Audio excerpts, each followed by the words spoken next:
HOA Karen calls cops because my pool was too fun, then got fined for trespassing. Part 1. The cops came for a pool party? If your pool party ends with cops at your front gate, chances are you're either in Vegas or living next to an HOA Karen. I told that exact joke to my nephew right before a police cruiser rolled up with flashing lights. Nope. We weren't in Vegas. We were in my sleepy little suburb, Westbrook Estates, where apparently fun is now a criminal offense. It had started as a simple Saturday. School just let out. So I invited my nieces and nephews over for what I called a splash bash. Pizza, water balloon fights, floaty races, and a Bluetooth speaker looping kid-friendly party music. The yard looked like a tropical resort because, honestly, I spent the entire winter fixing that pool, power-washed every inch of concrete, upgraded the filter system, bought a bunch of ridiculous inflatables, flamingos, pizzas, unicorns, the whole 9 yards. The kids? They dubbed it Uncle Ben's Water Park. But not everyone was thrilled. Karen, clipboard queen, self-appointed ruler of our HOA, lived right behind me, with a perfect balcony view of the pool. And less than 30 minutes into the party, her shadow crept over the fence. First came the glare, arms crossed, lips pursed, then the yell, "Do you have a permit for this party?" I actually laughed. "A permit for a pool party?" I called back. But Karen wasn't joking. She was furious, screaming about noise levels, HOA violations, unauthorized aquatic activity, whatever that means. So I turned the volume down, waved politely, told her we'd be done by dusk. That was my first mistake, because the next thing I knew, I was flipping burgers at the grill, handing out popsicles. And then, the front gate creaked open. 2 officers stepped inside. Part 2. Karen called the cops and got clowned. 2 officers stepped through the gate like they were walking into a hostage negotiation. One scanned the scene. The other tried not to laugh. "Sir," the taller one said, "we received a complaint about a disturbance at this address. Possible noise violation, unlicensed gathering." I blinked. Then, slowly turned to the scene behind me. Kids and floaties, a pizza box drifting in the shallow end, a mom in yoga pants chasing a toddler with sunscreen, and a flamingo float spinning in lazy circles like it had no care in the world. I looked back at the officer and said, "You mean this unlicensed mayhem?" He smiled. The other officer actually chuckled. "Honestly," one of them whispered, "I think the callers got more issues than your party does. They told me to just keep the music down after dark." Then left without writing a single warning, not even a sticky note. The moment the gate clicked shut, the backyard exploded in cheers. "Uncle Ben, the cops came because we were too awesome," one of the boys shouted. I grinned. Exactly. But I should have known better, because across the fence, on her balcony, was Karen, still holding her phone, still filming, still fuming like a volcano in a pantsuit. She had called the police, expected them to shut us down, and got publicly ignored, in front of half the neighborhood. But knowing Karen, that wasn't the end. That was just the first warning shot. Because when a Karen gets humiliated, she doesn't retreat. She reloads. Part 3.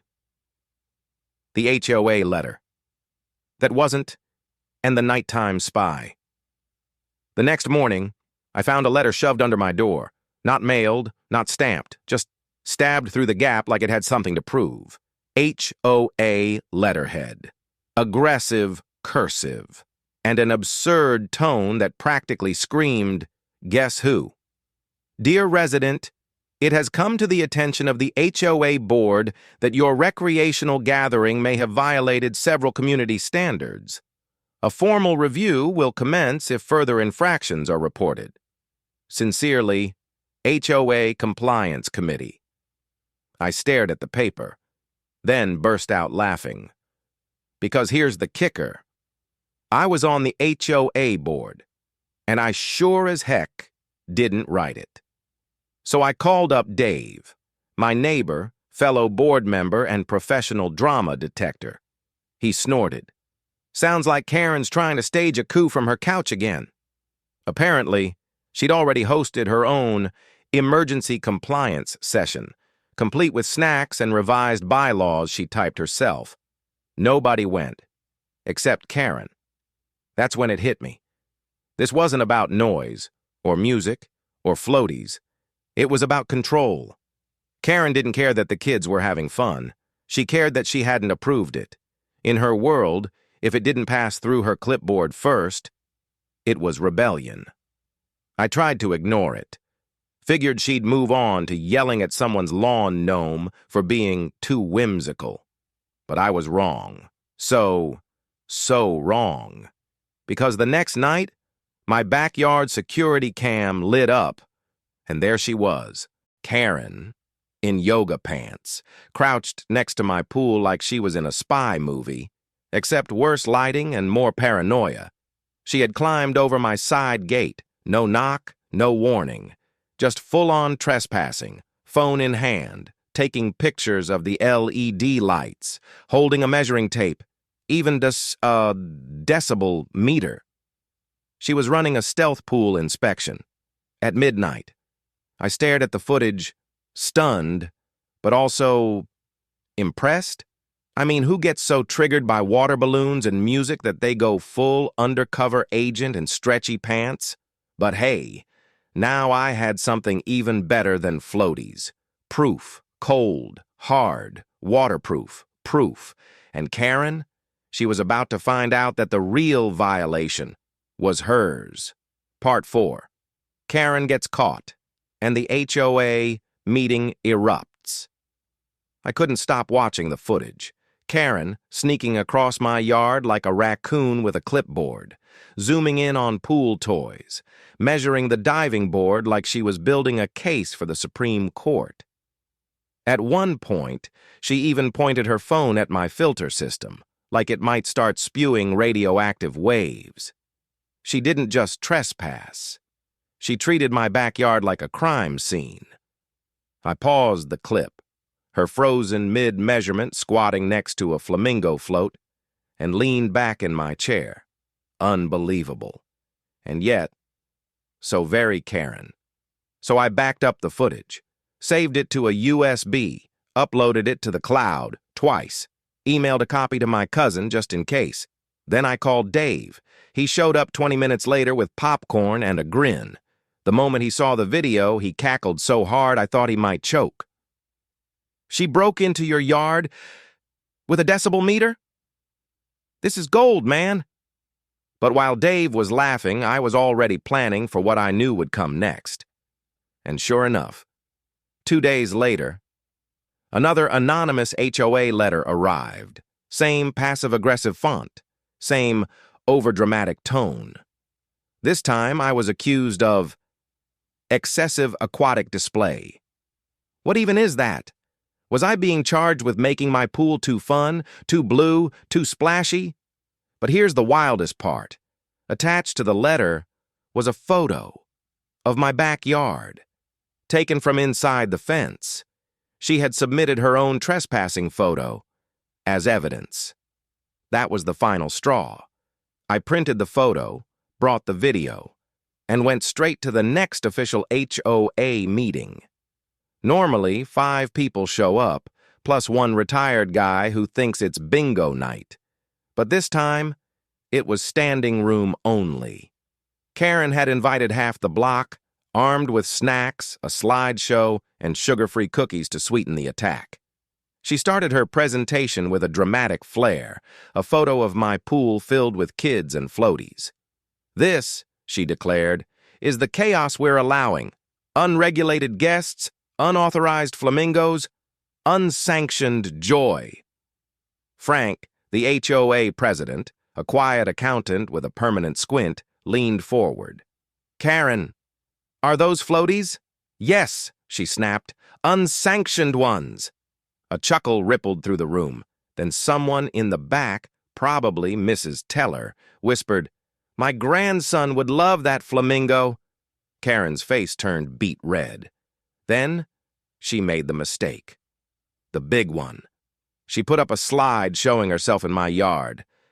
Caught mid-squat, tape measure in hand. The room froze. Frank tilted his head. "Karen, where was this taken?" she stammered. My friend sent it." Dave leaned forward. "Your friend with the same leggings and haircut."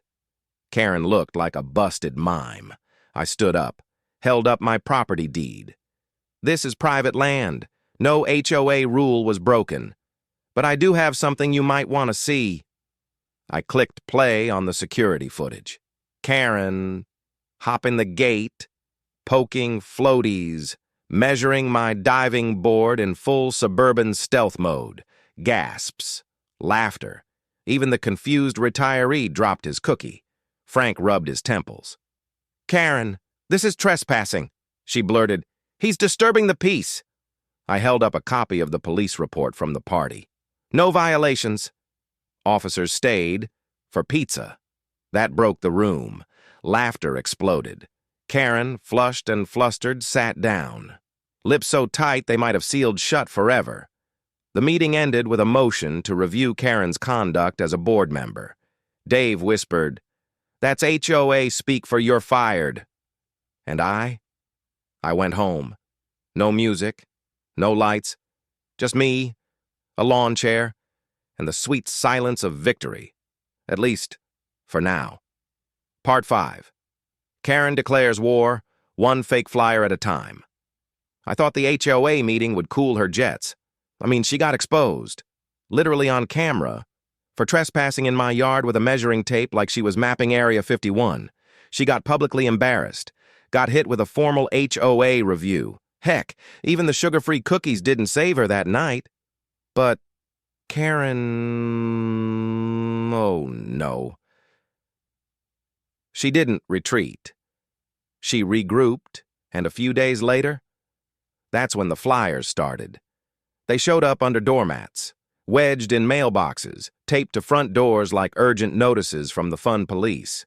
Bold letters across the top, "Emergency HOA Reform Petition," looked official, read like chaos. She accused me of turning my property into a public aquatic disturbance zone. Claimed unsupervised children were roaming freely with inflatables. Said I was endangering local pets with chemical splashbacks. She even said my floaties were a visual hazard to passing drivers. I couldn't make this up if I tried. Dave called me as soon as he got his copy. "Bro, she's saying your flamingo float could cause traffic accidents." Traffic. We laughed. But deep down, I knew what she was doing. She wasn't just mad. She was weaponizing exhaustion, trying to scare neighbors into siding with her, not because they agreed, but because they were tired of the drama. Classic Karen move. So I did what she didn't expect. I doubled down on joy. That weekend, I turned my yard into a saltwater sanctuary, upgraded the lighting, soft LED glow under the water, added a floating speaker shaped like a turtle that played chill lo-fi beats, even set up a little projector for movie nights by the pool. No flyers, no drama, just word of mouth and a wide-open gate. And people came, neighbors, kids, parents. Even grumpy Mr. Callahan from the end of the cul-de-sac showed up with his lawn chair. The vibe? Perfect. Then came the sound we all dreaded. The whistle. Karen, marching up the sidewalk, arms swinging, clipboard in one hand, a neon vest in the other like she was leading a one-woman protest parade. She walked up to the gate like she owned the street. "This gathering," she barked, "is in violation of community peace and order." She waved a stack of printouts like she was serving court papers. I stayed calm. "This is a private backyard event, Karen. It's all within HOA guidelines." You're the only one trespassing now. She huffed. Tried to push through the gate. I gently shut it, locked it. Click. And that's when she snapped. She screamed about unauthorized aquatic cults. Said I was brainwashing the neighborhood with saltwater rituals. Then, in a moment that'll live forever in HOA history, she tried to grab the turtle speaker out of the pool. Her foot slipped. She went down, hard, right into the shallow end, fully clothed, clipboard flying, neon vest soaked, hair slapping the water like a drowning mop. The kids gasped. One offered her a pool noodle. She smacked it away like it insulted her ancestors. Sputtering and red-faced, she pulled herself out and stormed off, leaving wet footprints and a trail of rage behind. The next morning, a city notice was taped to my front door. Karen had reported me to the city, claimed I was hosting illegal public gatherings, operating an unlicensed aquatic venue. But this time, the inspector assigned was my cousin Jerry. Let's just say, things didn't go the way Karen hoped. Part 6. Caught red-handed with fish guts? So yeah, Karen called in the city, filed a complaint so dramatic it might as well have come with background music and smoke effects. But what she didn't know? The inspector assigned to my case was my cousin Jerry. Now Jerry's the chillest guy you'll ever meet. Clipboard in one hand, iced coffee in the other, and he's dealt with everything from goat stampedes to illegal tiki bars. He showed up, gave me a bro hug, and said, "Let's take a look at your criminal empire." We walked the yard. Fence, up to code, gate, self-locking, lighting, motion-censored and solar. Pool, clean, chlorine-balanced, floaties adorable. He even laughed at my Karen-proof zone sign hanging above the gate. After 20 minutes, Jerry shook his head and said, "This is safer than half the hotels I inspect." He jotted down "no violations," filed it officially. Then I showed him the security footage from the night before. Because, oh yes, Karen wasn't done. And this time, she didn't come with flyers. She came with garbage. Literally. Around midnight, while I was cleaning up after the pool party, my camera caught her sneaking through the side yard, dragging 2 big black trash bags. At first I thought maybe she was dumping leaves, but when she got to the pool and opened the bag, I gagged. Dead leaves, rotten food, fish guts. She started shoveling the mess into the water like she was seasoning a witch's brew. The second bag, more of the same. Twigs, dirt, crumpled newspapers, something that may have once been lasagna. I called the cops immediately, and this time, they didn't show up confused. They showed up ready. Red and blue lights lit up the yard like a music festival. Karen froze mid-dump, literally caught in the act with a handful of sludge. She tried to play it cool, said she was checking for algae buildup.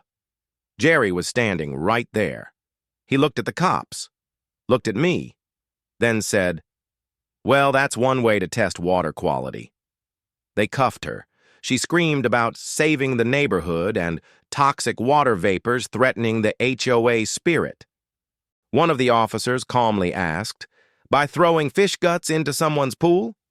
She didn't answer, just ranted about community safety, waved her vest around, and got herself charged with trespassing, property damage, attempted vandalism, and apparently illegal organic dumping. Which is a real thing, by the way. The moment they put her in the cruiser, neighbors started appearing, in pajamas, with tea mugs, like they'd been waiting. Dave stood on his porch, slow clapping. Even Mr. Callahan gave her a thumbs down while chewing a granola bar. It was poetic. The next morning, I drained the pool, got it professionally cleaned, and used leftover fundraiser money to install a smart lock gate system with floodlights. I also mailed thank you cards to everyone who came to the fundraiser. Each card had a photo attached, Karen mid-dump, shocked by the flashing lights. with a caption that read, "Still the most fun pool in town." And here's the best part. Karen didn't show her face for days. No clipboard, no flyers, no neon vests, just silence. But if you think it's over, oh no. You don't know Karen, because the HOA board was just getting warmed up. Part 7. The HOA strikes back, and Karen loses her throne. You'd think after being caught dumping literal garbage into my pool and on camera, then being arrested in front of half the neighborhood, Karen would take a break. Maybe go on a retreat. Touch some grass. But nope. Instead, she went silent. Like horror movie silent. No flyers, no angry door slams, not even binoculars peeking through the curtains. Just a tightly shut house and a neighborhood holding its breath. And then, the HOA board made their move.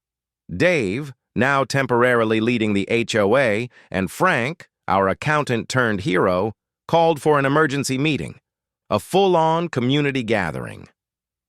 Flyers were actually approved this time, and the agenda. Misconduct by board member Karen. Review and vote. It was the most organized thing our HOA had ever done. People brought receipts, literal receipts. Residents shared how Karen had fined them for garden gnomes, violating aesthetic harmony, hanging wreaths too early in December, parking their cars facing the wrong direction on their own driveway. One neighbor said she was threatened over her front door, being too whimsical. It was like a roast, but with HOA rules as the punchlines. Then it was my turn.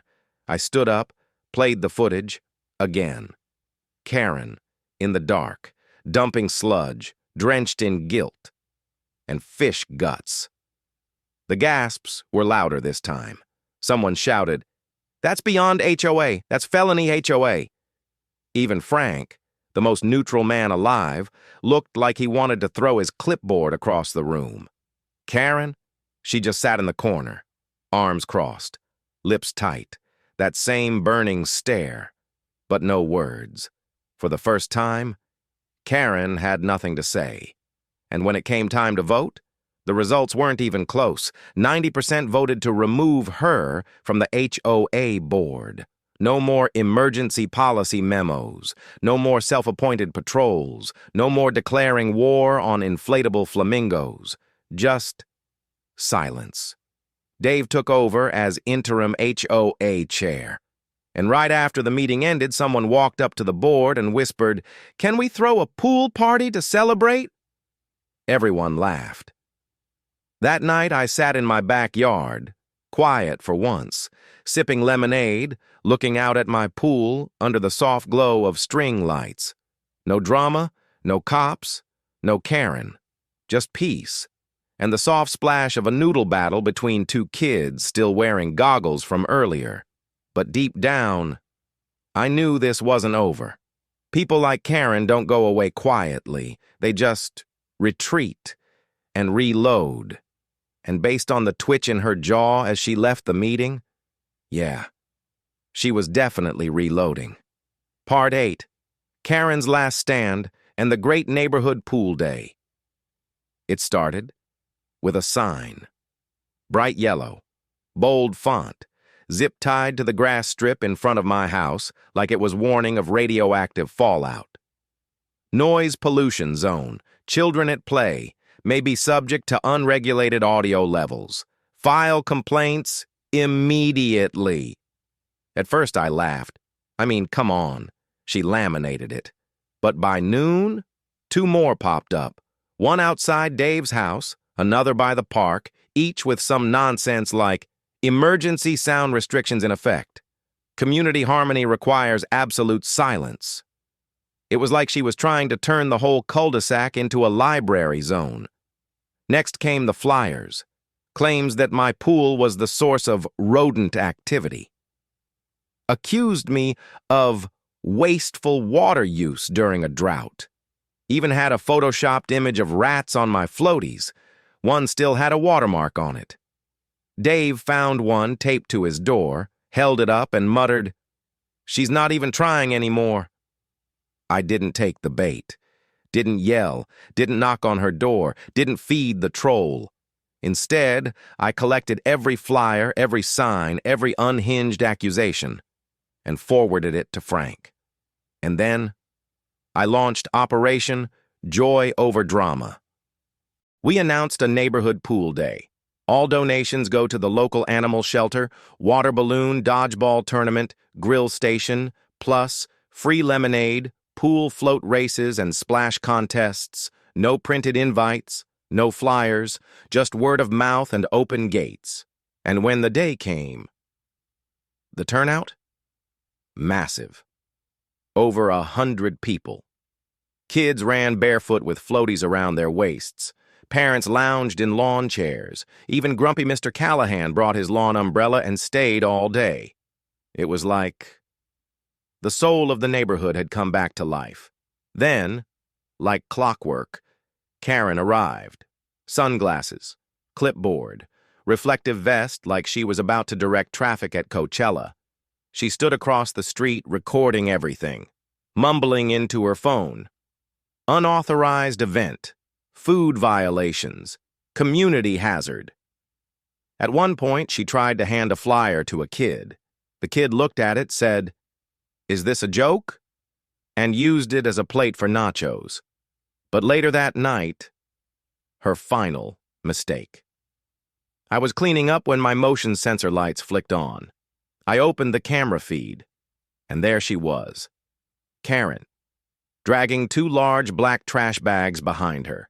She reached the pool, untied them, and started dumping leaves, twigs, old newspapers, and what looked like fish guts into the water. I called the cops immediately. When they arrived, red and blue lights lit up her face, just as she was pouring out the second bag. She tried to play it off, said she was removing invasive species, said it was symbolic, said she was protecting the community. But all they heard was trespassing, vandalism, intentional property damage. They cuffed her on the spot, and as they walked her to the squad car, the neighborhood came out to watch, people in pajamas, holding tea, clapping slowly like it was the finale of their favorite show. Even Mr. Callahan gave a salute. The next morning, I drained the pool, got it cleaned professionally, and installed a new security gate with a sign above it that read, "Public pool entry, 25 cents, as declared by Karen herself." Every quarter went into the neighborhood ice cream fund, and that was how I turned HOA chaos into community joy. Part 9. From Chaos to Ice Cream and Karma. The fallout from Karen's midnight fish gut sabotage, it spread faster than sunscreen on a toddler. Within hours, the neighborhood group chat lit up like fireworks.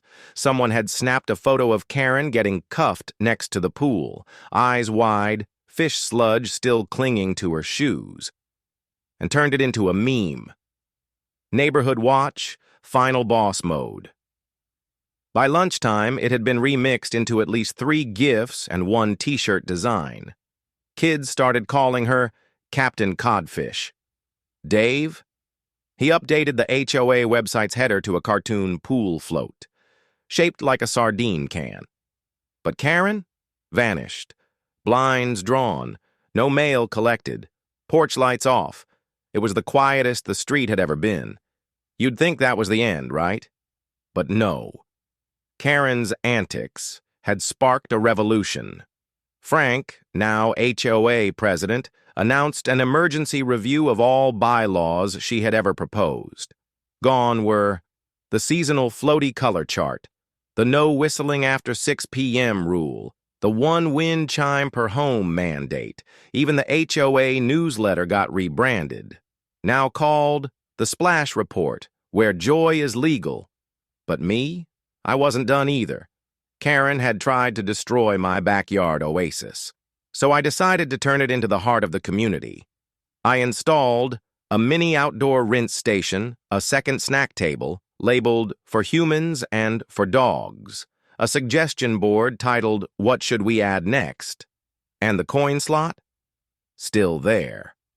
Still labeled Public Pool, 25 cents. Declared by Karen. All funds went into the neighborhood freezer program. 3 freezers, fully stocked, popsicles and ice cream sandwiches for every kid on hot days. That summer, the neighborhood bloomed. Kids chalked mermaids on the sidewalks. Parents planned spontaneous potlucks. Even the HOA meetings had laughter. But Karen? Well, word got out. She had been ordered to pay fines for vandalism, cover the cost of pool cleaning, attend community harmony counseling sessions. I didn't even know that was a thing. And finally, she moved.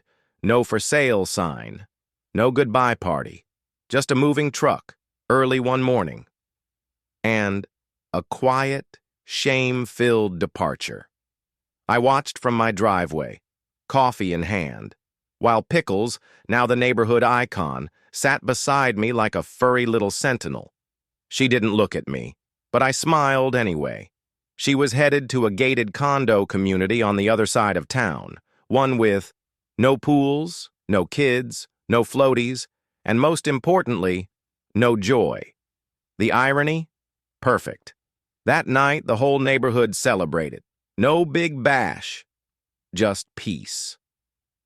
And, as the sun dipped behind the rooftops, I added one last touch to my fence, a small bronze plaque that read, "In loving memory of HOA Chaos. Thanks for the ice cream, Karen." Because somehow, out of her bitterness, we built something better. Community, connection, and the most beloved pool in the entire zip code. And the funniest part? Karen had tried to drown joy in salt and chaos, but all she did was help us learn to float together. Epilogue. The sound of laughter echoes longer than complaints. It's funny. All this started with a simple backyard splash. Just a few kids, some floaties, and the hope for a summer memory. Now, it's become something more. Months after Karen's grand exit, the neighborhood has never been better.